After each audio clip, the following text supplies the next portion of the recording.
watching KOIN 6 News at 6. Watching out for you. Backlash is growing tonight over possible cuts to city services, including police, fire, and EMTs. This is KOIN 6 News at 6. I'm Ken Boddy. And I'm Elizabeth Din. Those cuts are part of the mayor's plan to make up for the more than $160 million deficit facing the city come this summer. Portland Police Chief Bob Day addressed the public to explain how these cuts could affect his department and public safety. He has often talked about the short staffing at the Portland Police Bureau. And now tonight, he tells our Ariel Salk people might see longer response times if there's an emergency. 911 callers who are not experiencing a life or death situation may have to wait longer for police to arrive or be forced to submit a report online.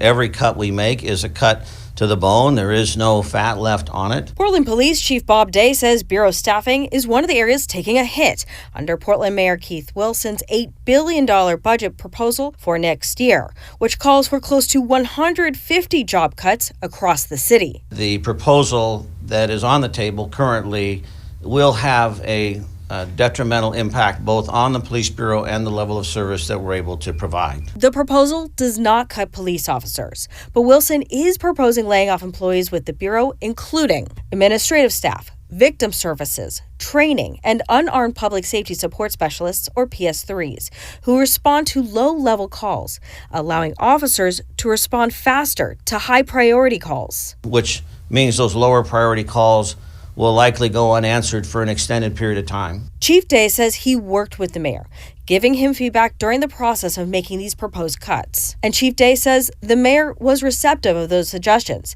but it doesn't ease the sting of these reductions. I'm not happy about it. I don't like it. I've been through the 5 stages of grief about 48 times in the last week. I'm saddened by it. I'm disappointed that we're at this place as a city. City councilors will be spending time reviewing this proposal, making adjustments, and holding public hearings. A budget is expected to pass next month. Reporting in downtown Portland, Ariel Salk, KOIN 6 News. And it's not just the police. Today, Portland firefighters also pushing back against the mayor's proposed cuts, saying they put the public in danger. In a press release, they said the budget would eliminate or reduce 4 frontline fire trucks and 3 two-person rescue units currently serving Portland neighborhoods. They say the cuts will delay life-saving care, increase response times citywide, strain already busy crews, and raise risks for both the public and firefighters. In February, we spoke with Rick Graves of Portland Fire and Rescue, who told us there's not much else left to cut. We are getting to the point where we need to evaluate end-use availability or service provided on the street because there really isn't much else. We always want to keep at a minimum those 171 on duty all day, 24/7, because that's what we feel is essential to safely respond for those people we respond to as well as those that are responding. We reached out to the Fire Bureau to see if that leave of staffing remains in place in this budget. Meanwhile, the Firefighter Association urging city leaders to restore these cuts and prioritize the safety of the community. To stay on top of all of our coverage of the mayor's proposed budget and what city services could be on the chopping block, just head to our website, KOIN.com. Okay, and let's talk more reductions here, as there is a plan from TriMet that could mean major service cuts for some MAX and bus riders. Officials say in this case as well, it's to close a massive budget gap. Going beyond the headlines, Joel Jones tells us when the cuts could happen and who could be affected. TriMet says they're working to preserve core service, but forced to make difficult cuts elsewhere. But for most riders, this is not just about fewer buses. It means longer wait times, more transfers, and in some cases, loss of service altogether. Incoming TriMet cuts could throw daily commutes off track. Changes include the MAX Green Line no longer running into downtown Portland, forcing transfers, while other routes will run less often. TriMet also plans to cut or change service on more than 30 bus lines, including eliminating some like the 82 in Gresham. 79 is kind of an important one. Hopefully those cuts won't happen yet. Oregon City riders among some of the hardest hit, alongside those in Southeast Portland and Gresham. It does affect me, I'm saying, because I have to, I got to make it to work. The failure of the transportation package down in Salem and 2025 posed serious consequences. TriMet board member JT Flowers says the agency faces a more than $500 million shortfall just to maintain service, and that the cuts stem from long-standing funding gaps, not mismanagement. That's why his was the only no vote during Wednesday's board meeting. Dr. Flowers. My thought in voting no was that we would be better served standing alongside our riders, our operators, the people who rely on our system every single day, and putting the pressure to fill that gap on public officials rather than caving to that pressure ourselves internally. In a statement, TriMet says slashing service isn't something they want, but due to declining revenue and increasing costs, we must take action now and avoid running out of money altogether. Flowers argues there's still time to shift pressure back on lawmakers. Folks have to figure out other ways to get to point A to point B, right? They go by a bike. When we finally figure out how to fill this gap, those riders will have transitioned away from our system, and that weakens the integrity of our system long term. So for me, this is existential. Now, these changes aren't final yet. We're told that the board is expected to vote on the full budget next month. And Flowers says that means there is still time for public input and possible adjustments. Otherwise, we expect to see these cuts go into effect in August. Reporting in Portland tonight, I'm Joelle Jones, KOIN 6 News. And of course, we'll continue to follow that throughout the entire process. Let's bring in Chief Meteorologist Josh Cozart right now. We see quite a few clouds in the sky, but temperatures aren't too bad. No, we're really starting to kind of kick off that warming trend, even with the overcast skies, and we'll shake ourselves free of the gray conditions as we start to work our way closer to the weekend. But 56 degrees, hey, no complaints there as we give you that live tour across the Pacific Northwest. A few clouds still holding out towards the Newport area as the skies are slowly starting to open up in elevation out towards the Mount Hood Meadows area. As our temperatures are staying persistently in the mid to upper 50s through the I-5 corridor, the coastline, and even out towards the eastern half of our state, as our temperatures are actually up after yesterday's wet weather really helped to drop conditions. Now up anywhere from 10 to 15 degrees for the central and eastern sections of the Beaver State, with a few more rain showers out towards eastern Washington. That cloud coverage, it is widespread, and that's going to hold steady through the remainder of this evening until we get closer to about midnight. Then I anticipate a lot of those clouds to start to break apart. But coming up in my extended forecast, I am tracking warmer, drier, and sunnier conditions with maybe a light sprinkle into the mix for our weekend. We'll discuss how that might impact your outdoor activities coming up in just a few minutes. All right, thanks, Josh. Looking ahead, parents with students at Portland Public Schools have 2 more chances to have their voices heard when it comes to closing school. And that decision, though, has still not been made just yet, but it's one the district is facing in light of a $50 million deficit. Last night, parents filled the halls of Ida B. Wells High School to discuss what the district calls right-sizing the budget. What is that? Well, it's looking at how classrooms are used and whether schools could be consolidated, repurposed, or closed altogether, all to save money. A lot of parents are worried, though, that Title I schools, which get funding to help low-income students, could be hit the hardest. What PPS is doing to up the desirability of the schools, like there's examples of Access and Winter Haven where apparently they're very desirable, maybe because of something that they're offering that other schools aren't offering, and how we can offer those things at all the schools. This is such a big topic. If you'd like to go to one of those meetings, the last 2 are being held on Saturday from 2 to 3:30 p.m. at Benson High School. The other Monday at Roosevelt High, 6 p.m. to 7:30 p.m. And then Tuesday, the superintendent is then set to release the budget, and we'll learn what decision is made. Well, for the younger kids, today Multnomah County announced it's extending the application deadline for Preschool for All. Originally set to close next Thursday, the extension gives families 2 more weeks to apply for the 2026-27 season. You now have until May 14th to apply. The program is funded by a personal income tax on Multnomah County's highest earners. It was approved by voters in 2020. Multnomah County says it saves families thousands of dollars each year on child care.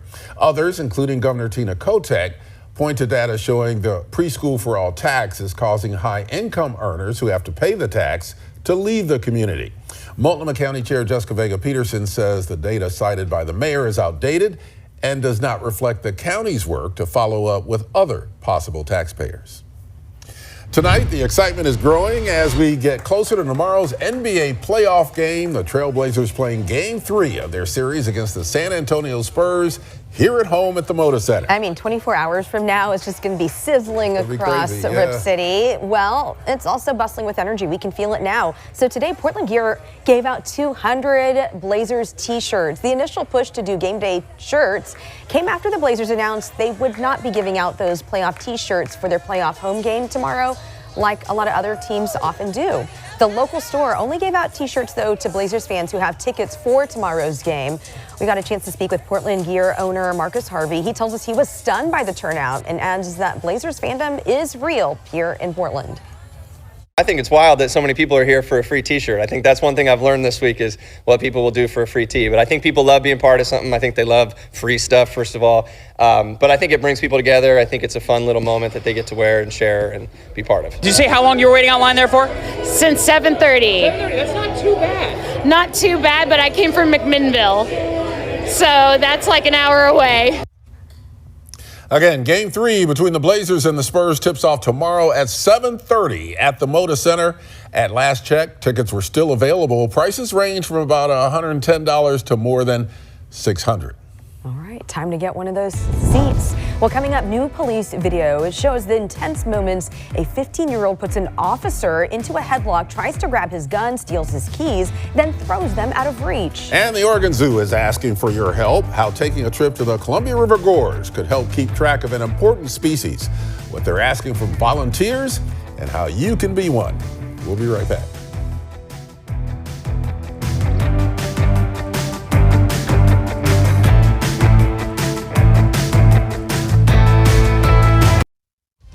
You're watching KOIN 6 News with Ken Boddy and Elizabeth Din. Watching out for you. Well, take a look at this. This is Vancouver police releasing dramatic new police body cam video, and this is of an officer being assaulted earlier this month. Tonight, the officer involved is on leave, which is standard protocol, while police investigate whether that officer followed police policy. On April 4th, police responded to reports of a man kicking and punching vehicles in a parking lot. When they arrived, they found the man yelling and acting aggressively toward who we know now is his mother and stepfather. We later learned that the suspect is 15 years old. He moves towards the officer, puts him in a headlock, and apparently tries to take the officer's gun. Okay, go.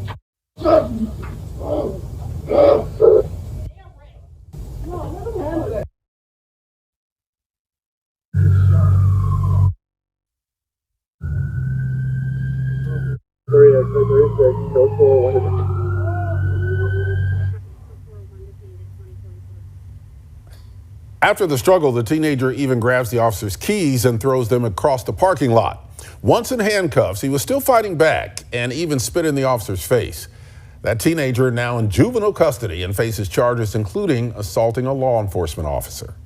Well, can you help out with this? Happening now, the Oregon Zoo is looking for volunteers to help find pikas along the Columbia River Gorge. They say the information will help officials track the cute little pika population and how the changes in the environment might be impacting their presence right here in our area. So these are small, potato-sized member of the rabbit family, is considered a sensitive species by the state of Oregon, creating the need for a study to better understand their populations. Volunteers will do regular surveys around public hiking trails. In-person training runs from May 14th through the 16th at the Oregon Zoo. No special skills are required, so how about that? You can find a link to sign up under this story on our website, KOIN.com. And I just love when we get the chance to play this video, and then I get to say, pikas. I love pikas. No doubt about it. No special skills required except the ability to appreciate cute small animals. Right, and I think we all have that. So you guys would be great for it. Sign up and help. Absolutely. Well, let's talk weather right now. And when will these clouds lift? We anticipate them to start to lift as we move our way deeper into the overnight hours. So eventually starting to see some improvements. And as the sunshine builds into tomorrow, that will also help the mercury climb in so many of our thermometers as the blooms and blossoms of spring are still underway across Portland. After daytime highs, we should only get up into the mid-50s. Just to put it into perspective, Portland's average daytime high temperature should be 64 degrees now. We were able to get up to that just east of the Cascades as the warming trend and the abundant sunshine they felt will eventually find its way back into Western Oregon and Southwest Washington. As we give you a live, dry, but cloudy look out over downtown Portland on this Thursday evening. Temperatures right now at 56 degrees. Winds on the Tecumseh as our sunset is expected to dip below the horizon at 8:07. And those temperatures, they are stable and have been for the past few hours into the mid to upper 50s for us. As the cloud coverage, still widespread, but you'll notice some improvements out towards the central Willamette Valley, and that will eventually be pushing its way further to the north as we move our way through the rest of this evening. But as far as the radar goes, not picking up on any moisture. That's going to be the case over the next several days until Sunday, maybe squeezing out a single raindrop or two for some of us. And we are riding at a good precipitation amount for the month of April, above average by about a ½ inch or so. All right, filling up the bucket to more than 2 3/4 of an inch. As our temperatures, we have had some cool days, but you'll remember back on the 5th and 6th, nearly 80 degrees. That's helped to push our average for the month so far above normal by about 3 degrees. All as we prepare for more above average temperatures with our latest ridge of high pressure. It's the low out over the south central regions of Canada. That won't necessarily play into our forecast, but it is going to start to squeeze that high a little bit, and it will still be able to throw a few of those drier, sunnier and warmer temperatures our direction, as our future cast is demonstrating a bit of a breakdown in that cloud coverage, maybe just for some of us in the Columbia County area, Clark County picking up on a brief sprinkler or two as we push our way into the late Friday night time frame. But then Saturday, hey, everything is still dry, sunny, and much warmer than what we have been used to over the past week or so, as rain gauges are expected to remain on the dry side. Again, there's maybe where that sprinkler or two is possible around Mount Adams and Mount St. Helens. But for the most part, Mount Hood is feeling the meltdown. A few bare spots already being picked up on by our Mount Hood Meadows camera, and that trend will continue over the next several days. Below about 6,000 feet, the melting trend will persist as we hold on, at least for Timberline Lodge, to a snow deficit of about 7 feet. And it's a slippery slope of melting as we work our way into May and June, which is very typical with those spring-like temperatures beginning to build. Tonight, we hold on to those dry but mostly cloudy skies until that cloud coverage breaks down. We fall back to about 42 degrees. A chilly start for the kiddos out at the bus stop. Sunrise at 6:09 as we prepare for warmer, sunnier conditions by the afternoon. So the kiddos' light jacket will end up in the backpack by the end of the day. Close to 70 degrees for many of us through the I-5 corridor as our Seaside Beach forecast for the next 3 days. Doesn't get much better than that. Plenty of sunshine, highs into the 60s and upper 50s as our 7-day forecast is depicting a little bit more of that sunshine for us on Saturday, a high of 70, and then maybe just 1 or 2 sprinkles for Sunday before a few more scattered rain showers return Monday and Tuesday, and then we pop back up into the mid-70s as we move our way into the middle of next week. So a very solid forecast for us, especially when we're talking about the end of April. Yeah, and we're talking about the weekend. Looks like the best days are going to be Friday and Saturday, so that's good. Absolutely. So an even Sunday, just a brief sprinkle or two, but nothing more than that. All right. Thanks, Josh. All right. Keep it here, Josh, because I know you're always out and about looking for flowers and whatnot to take pictures of, but you're also out looking for Bigfoot, apparently? Bigfoot, indeed. So coming up, we will be discussing this on KOIN Plus, but the lush forests of the Pacific Northwest are known to be home to the elusive Bigfoot, Sasquatch,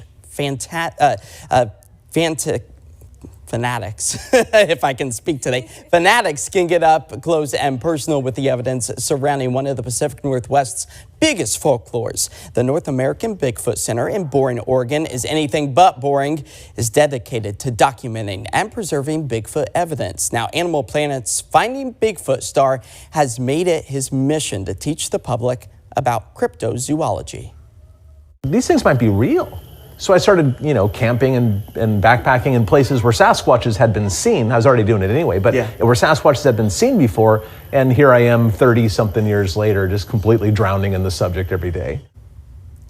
Yeah, you can join me and Cliff as we go into the world of cryptozoology. Watch my full KOIN conversation tomorrow at 2:30 p.m. and again at 7 p.m. Streaming on the KOIN Plus app, and you can catch it later on the KOIN 6 YouTube channel. We'll be right back.